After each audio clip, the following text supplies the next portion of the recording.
ನಮಸ್ಕಾರ. ನನ್ನ ಹೆಸರು ಡಾಕ್ಟರ್ ಜಗದೀಶು. ನಾನು ಬೆಂಗಳೂರು ಚಾಮರಾಜಪೇಟೆಯಲ್ಲಿ ಪ್ರಾಕ್ಟೀಸ್ ಮಾಡ್ತಾ ಇದ್ದೀನಿ.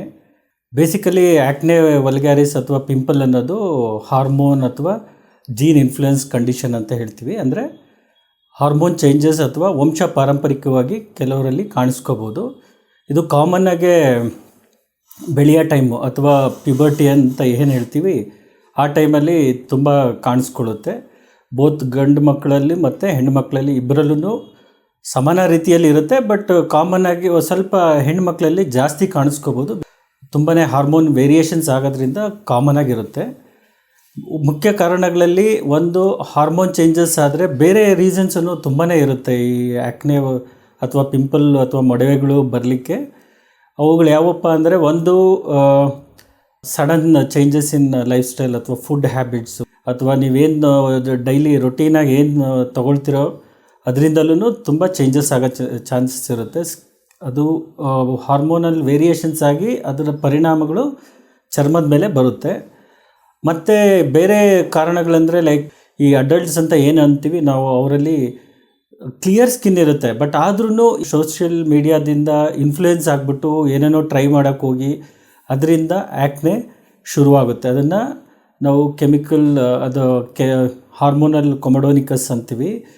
ಅದಲ್ಲದೆ ವೇ ಪ್ರೋಟೀನ್ಸು ಮತ್ತು ತುಂಬ ಡೈರಿ ಪ್ರಾಡಕ್ಟ್ಸ್ ತೊಗೊಳೋದ್ರಿಂದಲೂ ಕೆಲವರಿಗೆ ಹಾರ್ಮೋನಲ್ ವೇರಿಯೇಷನ್ಸ್ ಆಗಿ ಬರ್ಬೋದು. ಮೋಸ್ಟ್ ಇಂಪಾರ್ಟೆಂಟ್ ಏನಪ್ಪ ಅಂದರೆ, ಲೈಕ್ ಏನಕ್ಕೆ ಟ್ರೀಟ್ಮೆಂಟ್ ಮಾಡಬೇಕು ಅಂದರೆ, ಒಂದು ಈ ಪಿಂಪಲ್ಲು ಅಥವಾ ಮೊಡವೆಗಳೇನಿದೆಯೋ ಅದು ಜಾಸ್ತಿ ಆಗಬಾರ್ದು. ಎರಡನೇ ಇದು ಏನಂದರೆ, ಲೈಕ್ ಅದರಿಂದ ಚರ್ಮದ ಮೇಲೆ ಕಲೆಗಳು ಅಥವಾ ಮಾರ್ಕ್ಗಳು ಬರಬಾರ್ದು. ಮೂರನೇದು, ಬರೋವಂಥ ಪಿಂಪಲ್ನ ಆದಷ್ಟು ಎಷ್ಟಾಗುತ್ತೋ ಅಷ್ಟು ಪ್ರಿವೆಂಟ್ ಮಾಡೋದು. ಈ ಮೂರು ಉದ್ದೇಶ ಇಟ್ಕೊಂಡು ನಾವು ಆ್ಯಕ್ಚುಲಿ ಆ್ಯಕ್ನೆನ ಟ್ರೀಟ್ ಮಾಡಲಿಕ್ಕೆ ಬಯಸ್ತೇವೆ. So hormonal influence conditions treat ಮಾಡಬೇಕಾದ್ರೆ ನಾವು ಪೇಷಂಟ್ಸ್ಗೆ ಯಾವಾಗ್ಲೂ ಲೈಫ್ ಸ್ಟೈಲ್ ಮಾಡಿಫಿಕೇಷನು, ಫುಡ್ ಹ್ಯಾಬಿಟ್ಸಲ್ಲಿ ಅಥವಾ ಅವರು ತಿನ್ನೋ ಪದಾರ್ಥಗಳಲ್ಲಿ ಮಾಡಿಫಿಕೇಷನ್ ಸಜೆಸ್ಟ್ ಮಾಡ್ತೀವಿ. ಅದು ತುಂಬಾ ಇಂಪ್ಯಾಕ್ಟ್ ಆಗುತ್ತೆ. ನಾಟ್ ಓನ್ಲಿ ಪಿಂಪಲ್ ಅಷ್ಟೇ ಅಲ್ಲ, ಓವರ್ ಆಲ್ ಹೆಲ್ತ್ ಮೇಲೂ ಅದು ತುಂಬಾ ಇಂಪ್ಯಾಕ್ಟ್ ಆಗಿ ಅದು actually it gives a positive vibes to the patient and actually it improves a lot. Not only from outside, from inside also they will see lot of changes.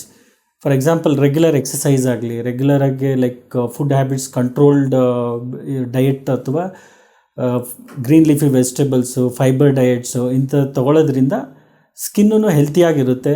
ಆದಷ್ಟು vegetables, fruits rich in minerals, rich in vitamin A ಅಥವಾ vitamin C ಇರೋವಂಥ foods ತೊಗೊಳೋದ್ರಿಂದ skin ತುಂಬ ಚೆನ್ನಾಗಿರುತ್ತೆ. ಸ್ಕಿನ್ಗೆ hydration ಅನ್ನೋದು ತುಂಬ important. Hydration ಅಂದರೆ ಹೊಟ್ಟೆಗೆ ತಗೊಳ್ಳೋ ನೀರಿನ ಮುಖಾಂತರ ಅಥವಾ ಲಿಕ್ವಿಡ್ ಪದಾರ್ಥಗಳಿಂದ ತಗೊಳ್ಳೋ ಅಂಥದ್ದು ಒಂದು.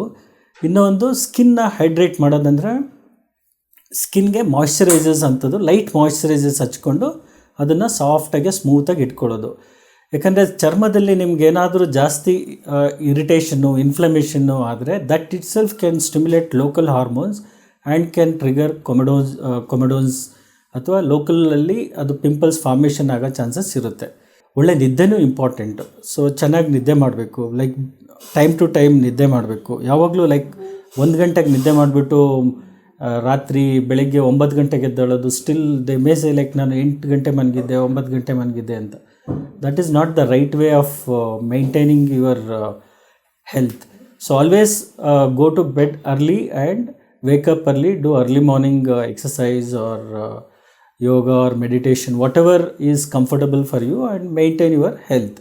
ನೆಕ್ಸ್ಟು, ಜೀನ್ ಇನ್ಫ್ಲುಯೆನ್ಸ್ ಏನಾದ್ರು ಇದ್ದಲ್ಲಿ, ಸಪೋಸ್ ಲೈಕ್ ಫ್ಯಾಮಿಲಿನಲ್ಲಿ ನಿಮ್ಮ ಫಾದರು, ಮದರು ಅಥವಾ ಬ್ರದರ್ ಸಿಸ್ಟರ್ಸಲ್ಲಿ ತುಂಬ ಆ್ಯಕ್ನೆ ಪರ್ಸಿಸ್ಟೆಂಟ್ ಆಗಿದ್ದು, ಇನ್ ಸ್ಪೈಟ್ ಆಫ್ ಟ್ರೀಟ್ಮೆಂಟ್, ಕೆಲವರು ಅವರು ಹೇಳಿರ್ತಾರೆ ನಮಗೆ ಸುಮಾರು ಟ್ರೀಟ್ಮೆಂಟ್ ತೊಗೊಂಡಿದ್ದೆ ಬಟ್ ಸ್ಟಿಲ್ ಈ ಥರ ಬರ್ತಲೇ ಇದೆ ಅಂತ ಹೇಳಿರ್ತಾರೆ ನಿಮಗೆ.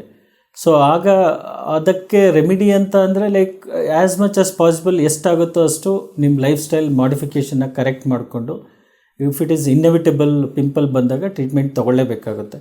ಕೆಲವ್ರಿಗೆಲ್ಲ ಅನ್ನಿಸ್ಬೋದು, ಏನಕ್ಕೆ ಪಿಂಪಲ್ ಇದು ನಾರ್ಮಲ್ ಅಲ್ಲ, ಏನಕ್ಕೆ ಟ್ರೀಟ್ಮೆಂಟ್ ತೊಗೋಬೇಕು ಅಂತ. ಸೊ ಹೌದು, ಪಿಂಪಲ್ಲು ನಾರ್ಮಲ್ ಸಹಜವಾಗಿ ಎಲ್ಲರಿಗೂ ಬಂದು ಹೋಗೋವಂಥ ಒಂದು ಸಹಜ ಕಾಯಿಲೆ ಅಥವಾ ಕಾಯಿಲೆಗಿನ ಕಂಡೀಷನ್ ಅಂತೀವಿ ನಾವು. ಸೊ ಇದು ತುಂಬ ಕಾಮನ್, ಇದು ಎಲ್ಲರಲ್ಲೂ ಆಲ್ಮೋಸ್ಟ್ ಬಂದು ಹೋದೇ ಹೋಗುತ್ತೆ. ಸೊ ಇದಕ್ಕೆ most of the time gene influence ಅನ್ನೋದು ಒಂದು ಇದ್ದೇ ಇರುತ್ತೆ. ಸೊ ಟ್ರೀಟ್ಮೆಂಟ್ ಮಾಡೋದ್ರಿಂದ ನಿಮಗೆ ಅಡ್ವಾಂಟೇಜ್ ಏನಂದರೆ ನಿಮಗೆ ಕಾನ್ಫಿಡೆನ್ಸ್ ಲೆವೆಲ್ ಇಂಪ್ರೂವ್ ಆಗುತ್ತೆ. ಅಂದರೆ like you feel more confident. ಈಗ ಸೊ ಇದಕ್ಕೆ ಮೆಡಿಕಲ್ ಲೈನ್ ಆಫ್ ಟ್ರೀಟ್ಮೆಂಟು ಮತ್ತು surgical line of treatment, lasers, ಸುಮಾರು ಆಪ್ಷನ್ಸು ಇರುತ್ತೆ ಈ ಟ್ರೀಟ್ಮೆಂಟ್ಗೆ, ಆ್ಯಕ್ನೆ ಟ್ರೀಟ್ಮೆಂಟಲ್ಲಿ. ಮೆಡಿಕಲ್ ಲೈನ್ ಆಫ್ ಟ್ರೀಟ್ಮೆಂಟಲ್ಲಿ ಸಿಂಪಲ್ ಕ್ರೀಮ್ಸಿಂದ ಹಿಡಿದು, ಫೇಸ್ ವಾಶಿಂದ ಹಿಡಿದು, ಕ್ರೀಮ್ಸಿಂದ ಹಿಡಿದು, ಸನ್ಸ್ಕ್ರೀನಿಂದ ಹಿಡಿದು, ರೆಟಿನಾಯ್ಡ್ಸ್ ಅಥವಾ ರೆಟಿನಾಯ್ಡ್ಸ್ ಕ್ರೀಮ್ಸ್ ಅಪ್ಲಿಕೇಶನ್ಸ್ ಅಂತೀವಿ, ಗ್ಲೈಕೋಲಿಕ್ ಆ್ಯಸಿಡ್, ಅಜಿಲಿಕ್ ಆ್ಯಸಿಡ್ ಇವೆಲ್ಲ ಇರುತ್ತೆ. But always nearby dermatologist consult ಮಾಡಿ ನೀವು ಟ್ರೀಟ್ಮೆಂಟ್ ತೊಗೊಳ್ಳೋದು ಒಳ್ಳೆಯದು. ಯಾಕಂದರೆ ನಿಮಗೆ glycolic acid, azelaic acid, salicylic acid, retinoids use ಮಾಡ್ಬೋದು ಅಂದ ತಕ್ಷಣ ನೀವು ಇಂಟರ್ನೆಟ್ಟಲ್ಲಿ ನೋಡಿಬಿಟ್ಟು ಅದನ್ನು ಹಚ್ಕೊಳ್ಳಿಕ್ಕೆ ಶುರು ಮಾಡಿದರೆ 100% guarantee will have side effects. It's not that simple. Because ಅಷ್ಟೊಂದು ಸಿಂಪಲ್ ಆಗಿಬಿಟ್ಟಿದ್ರೆ ಮೆಡಿಸಿನ್ ಓದಬೇಕನ್ನೋ ಅವಶ್ಯಕತೆನೇ ಇರ್ತಿರ್ಲಿಲ್ಲ. ಸೊ ಹಾಗಾಗಿ ದಯವಿಟ್ಟು ಯಾರೂ ಸೆಲ್ಫ್ ಮೆಡಿಕೇಷನ್ ಅಂತ ಏನಂತೀವಿ ಅದನ್ನು ಮಾಡಬೇಡಿ. ಎಲ್ಲ ಪೇಷಂಟ್ಸ್ಗೂ ಒಂದೇ ಥರ ಟ್ರೀಟ್ಮೆಂಟ್ ಇರೋಲ್ಲ. ಈಚ್ ಪೇಷಂಟ್ಗೆ ನಾವು ಟೈಲರ್ ಡೌನ್ ಅಂತೀವಿ. ಅಂದರೆ ಒಂದೊಂದು ಪೇಷಂಟ್ ರಿಕ್ವೈರ್ಮೆಂಟ್, ಅವ್ರ ಲೈಫ್ ಸ್ಟೈಲು, ಅವ್ರ ವರ್ಕಿಂಗ್ ಹ್ಯಾಬಿಟ್ಸು, ಅವ್ರ ಸ್ಲೀಪ್ ಪ್ಯಾಟರ್ನ್ ಎಲ್ಲ ಕೇಳಿಕೊಂಡು ನಾವು ನಮ್ಮ ಟ್ರೀಟ್ಮೆಂಟ್ನ ಪ್ಲ್ಯಾನ್ ಮಾಡಿ ಪೇಷಂಟ್ಸ್ಗೆ ಕೊಡಬೇಕು. ಇಟ್ ಈಸ್ ನಾಟ್ ಲೈಕ್ ಈಗ ಒಂದು ಪೇಷಂಟ್ಗೆ ಏನೋ ಕೊಟ್ಟಿದ್ದೀನಿ ಟ್ರೀಟ್ಮೆಂಟ್, ಅದರಲ್ಲಿ ತುಂಬ ಚೆನ್ನಾಗಿ ರಿಸಲ್ಟ್ಸ್ ಬರ್ತಾಯಿದೆ, why can't I use the same thing ಅಂತ ನೀವೇನಾದರೂ ಆ ಥರ ಆಲೋಚನೆ ಮಾಡಿದರೆ ಅದು ತಪ್ಪಾಗುತ್ತೆ. So always skin doctor consult ಮಾಡಬೇಕು. ಅದಕ್ಕೆ ಪ್ರಾಪರಾಗಿ ಅವ್ರ ಹತ್ರ ಅಡ್ವೈಸ್, ನಿಮ್ಮ ರಿಕ್ವೈರ್ಮೆಂಟ್ಗೆ ಏನು ಬೇಕೋ ಅದನ್ನು ಕರೆಕ್ಟಾಗಿ ಅಡ್ವೈಸ್ ತೊಗೊಂಡು ಟ್ರೀಟ್ಮೆಂಟ್ ಮಾಡ್ಕೊಳ್ಳೋದು ಒಳ್ಳೆಯದು. Only in few patients, yes, sometimes we have to do some procedures like peels, lasers ಈ ಥರ ಎಲ್ಲ ಮಾಡಬೇಕಾಗುತ್ತೆ ಆ ಪಿಗ್ಮೆಂಟೇಷನ್ ಸ್ಪಾಟ್ಸ್ ರಿಮೂವ್ ಮಾಡಲಿಕ್ಕೆ. Otherwise by and large topical ಕ್ರೀಮ್ಸಲ್ಲೇ ಮ್ಯಾನೇಜ್ ಮಾಡ್ಬೋದು.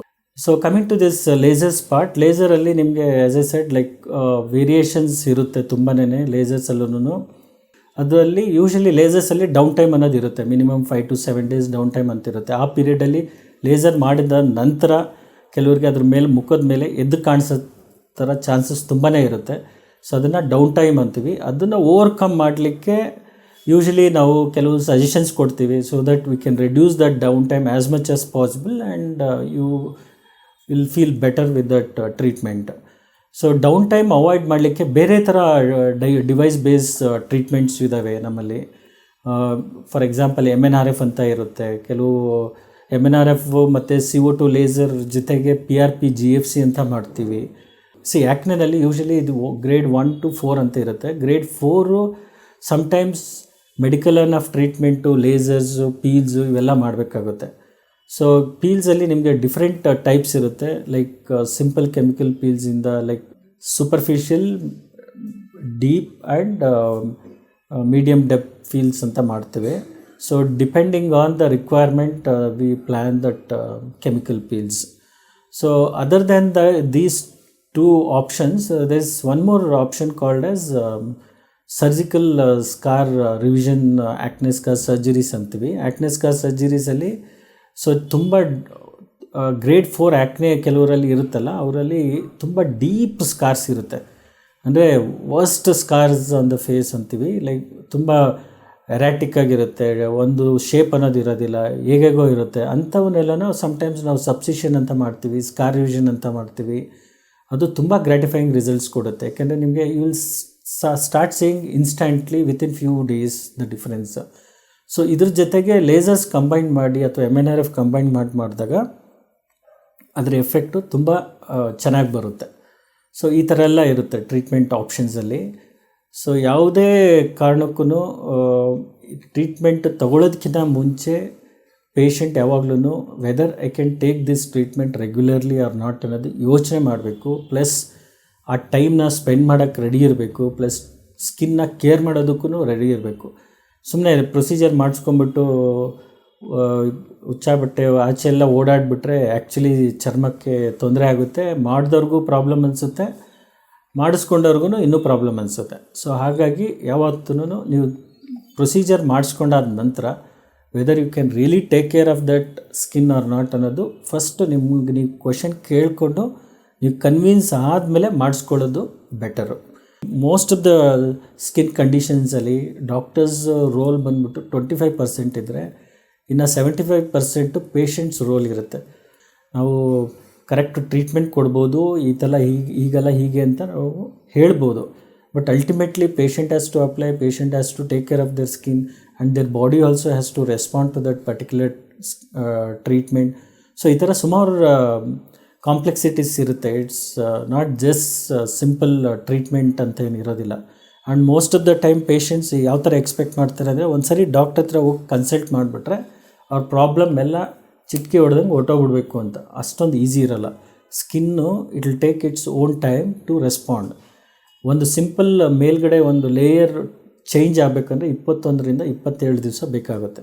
ಅದಕ್ಕೆ ನೀವು ಯಾವತ್ತು ಅಬ್ಸರ್ವ್ ಮಾಡಿರ್ಬೋದು, ಪಿಂಪಲ್ ಬಂದಾದ ನಂತರ ಪಿಗ್ಮೆಂಟೇಷನ್ ಸ್ಪಾಟ್ಸ್ ಅನ್ನೋದು ಏನೇ ಇರುತ್ತೋ ಸಡನ್ನಾಗಿ ಹೋಗಲ್ಲ. It will take time. Sometimes 3 weeks, sometimes 4 weeks, sometimes even more than that.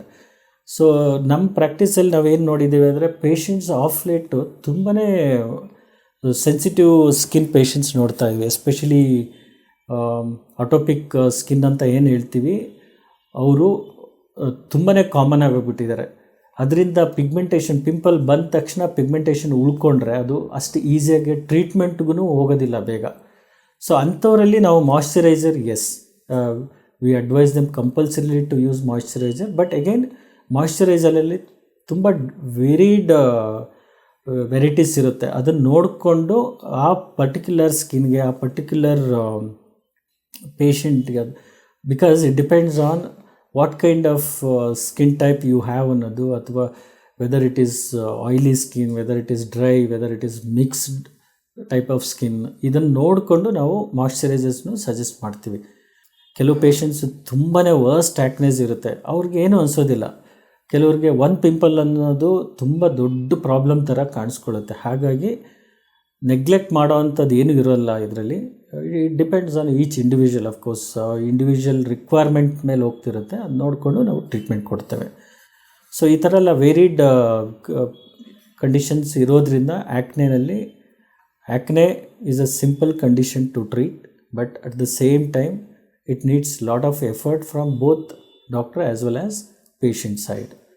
NMC recognise ಆಗಿಲ್ದರೆ ಇರೋ ಅಂಥ ಕೋರ್ಸ್ ಎಸ್ಥೆಟಿಷಿಯನ್ಸ್ ಅಥವಾ ಸ್ಕಿನ್ ಸ್ಪೆಷಲಿಸ್ಟ್ ಅಂತ ಸುಮಾರು ಜನ ಹಾಕ್ಕೊಂಡಿರ್ತಾರೆ. ದಯವಿಟ್ಟು ಅವನ್ನೆಲ್ಲ ಸ್ವಲ್ಪ ನೀವು ಯಾವಾಗಲೂ ಕ್ಲಿನಿಕ್ ಒಳಗಡೆ ಹೋದಾಗ ಅವರು ನಿಜವಾಗ್ಲೂ ಡರ್ಮಟಾಲಜಿಸ್ಟ, ಕ್ವಾಲಿಫೈಡ್ ಡರ್ಮಟಾಲಜಿಸ್ಟ, ಅವರು have they studied their MBBS, have they studied their post graduation either in diploma or masters ಅಂತ ನೋಡಿಕೊಂಡು, ಅಥವಾ DNB ಸ್ಕಿನ್ನೂ ಇರುತ್ತೆ, ನೋಡಿಕೊಂಡು ನಂತರ ಟ್ರೀಟ್ಮೆಂಟು ತೊಗೊಳ್ಳಿ.